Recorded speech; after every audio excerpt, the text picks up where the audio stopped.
You may have read about a wave of layoffs in the media last week. More than 1,000 people lost their jobs, mostly in online news.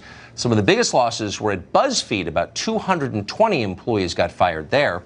BuzzFeed is run by a guy called Jonah Peretti. Peretti isn't just a media CEO. He's an icon in the tech world. He's a living embodiment of the values of modern big business. Peretti first became famous a number of years ago when he attacked Nike for running sweatshops. And the attention from that helped him break into the media. And from there, he helped found the Huffington Post and eventually BuzzFeed. As a boss, Peretti transitioned smoothly from the traditional leftism of his youth to the new and far more lucrative version of woke capitalism that so many CEOs now practice. Peretti spent a lot of time extolling the virtues of inclusivity and diversity, and of course attacking conservatives as racist.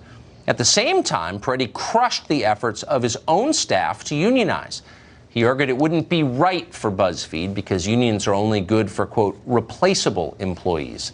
BuzzFeed staff were apparently so special they didn't need unions. Well, it turns out they did. Now more than 200 of BuzzFeed's employees understand that they were, in fact, quite replaceable. After firing them, Peretti tried to weasel his way out of paying his employees for any of their unused paid time off until the public outcry became so great that he finally caved and paid. This is very common, Peretti told them. And that's true. Greedy, stupid bosses who buy a pass from the business press by mouthing progressive platitudes are indeed very common. They're everywhere, unfortunately. What's rare are humane bosses who care about the people who work for them. We could use more of those. Well, Mike Rowe has a new scholarship program trying to send young Americans to trade schools. And in doing that, he's willing to work with a bunch of different organizations, some of which not everybody likes. And for doing that, he's been accused of, quote, selling out. Mike Rowe joins us tonight. So, Mike, I mean this in the best way, but I like it when you're attacked, because unlike most people who get attacked on social media, you write these long, very thoughtful replies that actually inform us. And this is no different. What happened here? Well, thank you. Full disclosure, I sold out years ago in the middle of the night on the QVC cable shopping channel on my very first job in TV. Is that true? I've never really.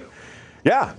I was singing in the opera back in the early 80s, late 80s, and I got an audition for QVC, and next thing I knew, I was selling things in the middle of the night that I could neither explain nor justify. But look, we all do what we have to do, to make a go of it. And here in 2018, I can't tell you anything you don't know about cognitive dissonance or the transitive property or confirmation bias. All that stuff is at work right now with a big fat umbrella of logical fallacies spread over top of it. But I see it in my world every single day, even on a nonprofit charity where I give away $500,000 a year to kids who want to apply for a work ethic scholarship.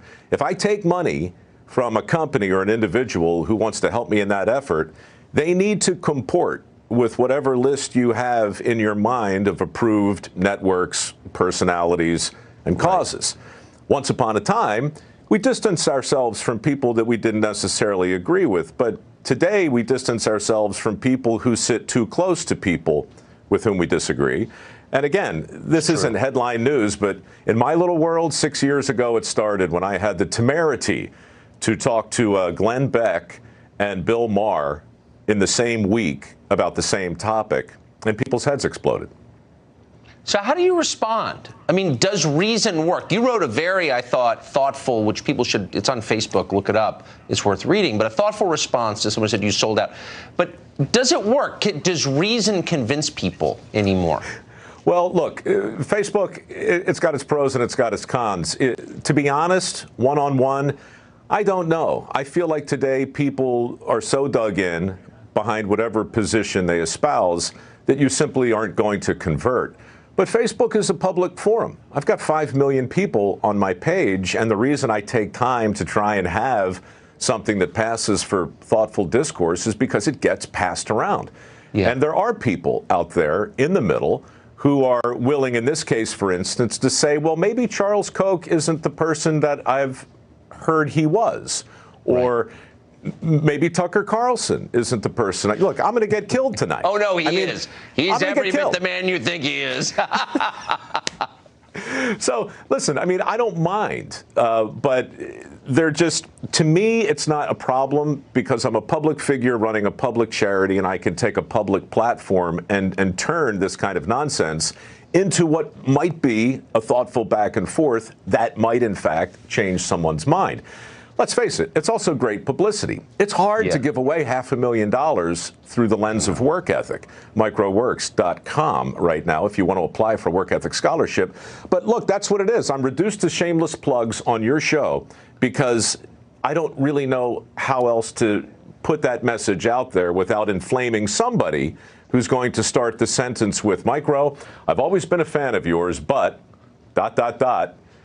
till you sat down with that son of a gun over there and said this. Now all of a sudden, you're on the naughty list forever. We believe that reason and decency will reemerge, and that's why you always have a space to shamelessly plug anything on this show. Mike Rowe, thank you very much. Great to see you.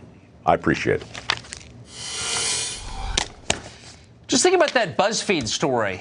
The CEO spent most of the last 5 years telling you what a decent person he is, then mistreated his employees. And that really is the acid test. Lots of people jump up and down. Moral preening is definitely the coin of the realm at the moment.